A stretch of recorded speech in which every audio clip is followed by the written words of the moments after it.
안녕하세요. 미셸입니다. 새로운 한 주 힘차게 시작하셨나요?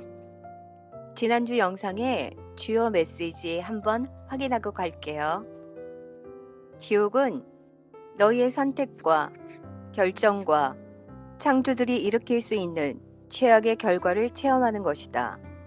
그것은 신을 부정하는 모든 생각, 즉 자신과 나와의 관계를 부정하는 모든 생각의 당연한 귀결이다. 지옥은 잘못된 사고로 너희가 겪는 고통이다.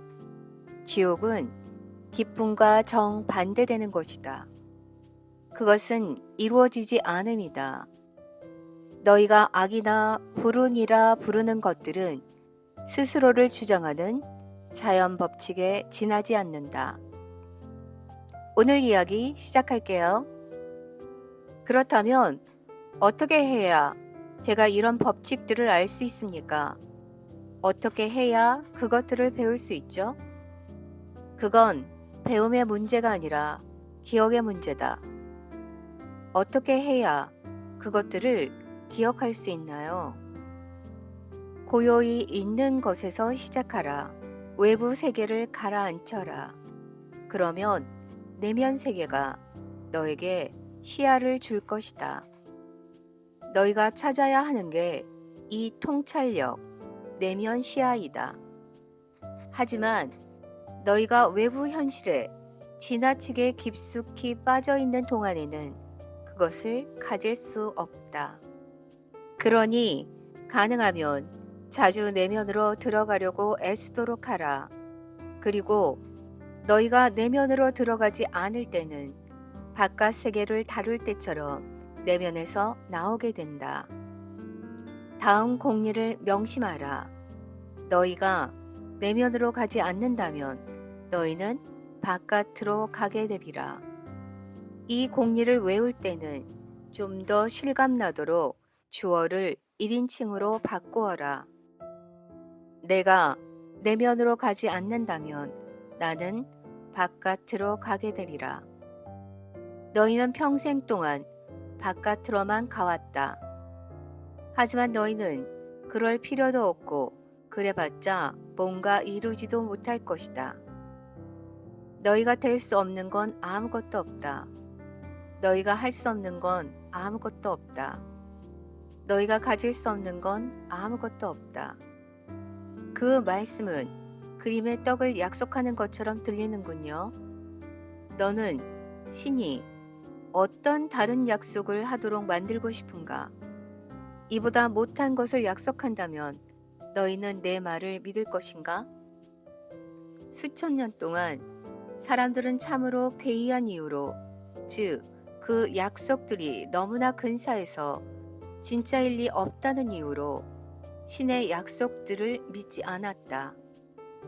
그리하여 너희는 이보다 못한 약속, 즉, 이보다 못한 사랑을 선택해왔다. 신의 가장 고귀한 약속은 가장 고귀한 사랑에서 나오는 법이기에. 그러나 너희는 완벽한 사랑을 상상하지 못하며 따라서 완벽한 약속 역시 상상하지 못한다. 그리고 완벽한 사람 또한 상상하지 못하기에 너희는 자신조차 믿지 못한다. 이 모든 수단들을 믿지 않는 건 신을 믿지 않는다는 뜻이다. 신을 믿으면 신의 가장 큰 선물인 조건 없는 사랑과 신의 가장 큰 약속인 무한한 잠재력을 믿기 때문이다. 여기서 잠시 말을 끊어도 될까요? 신이 말씀하시는데 중간에 가로채기는 싫지만, 하지만 전에도 무한한 잠재력에 관해 이런 얘기를 들었는데 그건 인간의 체험과는 부합되지 않습니다. 보통 사람이 부딪히는 온갖 어려움들은 둘째치고라도 정신이나 육체에 장애를 안고 태어난 사람들이 겪는 고초에 대해서는 어떻게 생각하십니까? 그들의 잠재 능력도 무한합니까? 너희는 너희 경전에 그렇다고 적어 놓았다. 여러 가지 방식으로, 여러 군데서. 한 가지 예를 들어 주십시오. 너희의 성서 창세기 11장 6절에 너희가 써 놓은 것을 찾아보라. 이렇게 나와 있군요. 야훼께서 말씀하시길 사람이 한 종족이라 말이 같아서 안 되겠구나. 이것은 사람들이 하려는 일의 시작에 지나지 않겠지? 앞으로 하려고만 하면 못할 일이 없겠구나. 그렇다. 이제 너는 그 말을 믿을 수 있겠는가? 이 내용은 정신박약자와 허약자, 신체 장애자 같이 장애를 가진 사람들에 관한 제 질문에 대답하는 게 아닌데요. 너는 그 사람들이 너의 말처럼 장애를 가졌다고 생각하느냐? 그들 스스로 선택한 것이 아니고 너는 한 인간의 영혼이 그게 어떤 것이든 간에 우연히 삶의 도전들과 마주친다고 상상하느냐? 이게 너가 상상하는 것이냐? 그럼 한 영혼이 자신이 어떤 종류의 삶을 체험할지 미리 선택한다는 말씀인가요? 아니, 그렇게 한다면 마주침의 목적이 무산될 것이다. 마주침의 목적은 지금이라는 거룩한 순간에 너희 체험을 창조하는 것이고 따라서 너희 자신을 창조하는 것이다.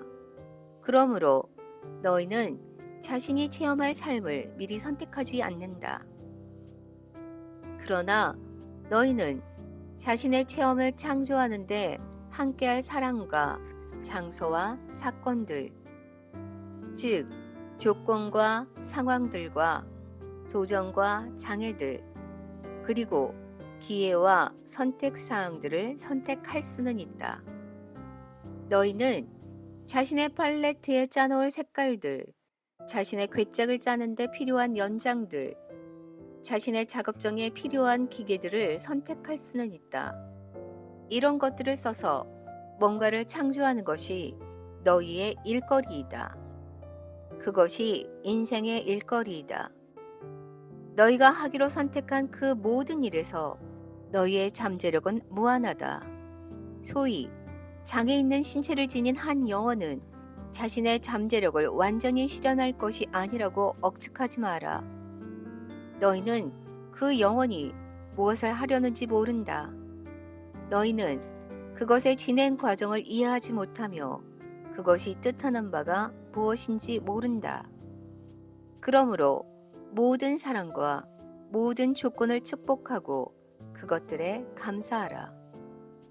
신이 창조한 것들의 완벽성을 인정하고 그 창조물들의 믿음을 보여라. 신의 세계에서는 어떤 것도 우연히 일어나지 않으며 우연의 일치 같은 건 존재하지 않기 때문이다. 또한 마구잡이식 선택이나 너희가 운명이라 부르는 것들 역시 그 세계를 희롱할 수는 없다. 눈 한 송이가 더없이 완벽한 구조를 가졌다면 너희의 삶만큼 장대한 것에 대해서도 같은 말을 할 수 있다고 생각하지 않느냐? 하지만 예수조차도 병자를 치료했습니다.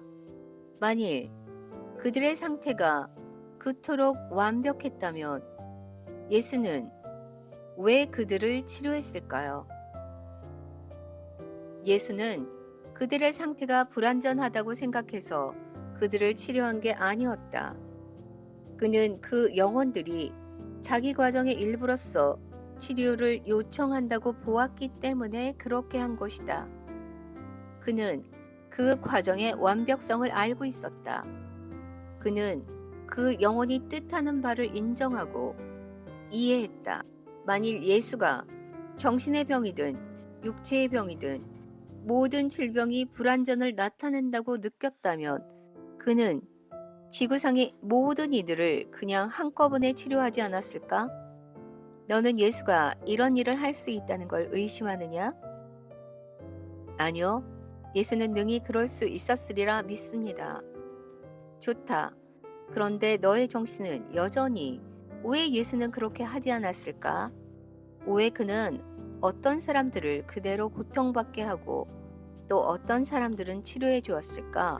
몹시 알고 싶어 하는군. 그렇다면 왜 신은 그것이 어떤 고통이든 항상 고통을 묵인하는가? 과거에도 줄곧 제기되어 온 이 질문의 대답은 항상 똑같다. 그 과정 속에 완벽함이 존재한다는 것. 게다가 무릇 삶이란 선택에서 비롯된다. 선택에 간섭하거나 선택을 문제 삼는 건 적절하지 않다.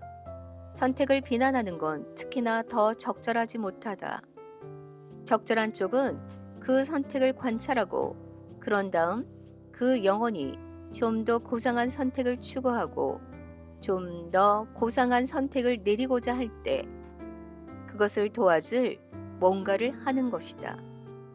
그러므로 남들의 선택을 주의 깊게 지켜보되 판단하지는 마라. 지금 이 순간의 선택이 완벽하다는 걸 그들이 깨닫게 해줘라. 그러나 그들이 더 새로운 선택, 또 다른 선택, 즉, 더 고상한 선택을 하려는 때가 오면 기꺼이 그들을 도울 수 있게 옆에 서 있도록 하라. 타인들의 영혼과 깊이 교감하라. 그러면 너는 그 영혼들의 목적, 그 의도를 분명히 알 수 있을 것이다. 예수가 자신이 치료해준 사람들과 자신이 그 삶에 접촉한 모든 이들과 함께 한 일이 바로 이것이었다. 예수는 자기에게 온 사람들이나 다른 사람들을 보내 치료해 달라고 간청하는 사람들 모두를 치료했다. 그는 닥치는 대로 마구 치료한 게 아니었다. 그렇게 했다면 그건 우주의 성스러운 법칙을 모독하는 일이었을 것이다. 즉, 모든 영혼이 제 갈 길을 가게 하라는 법칙을.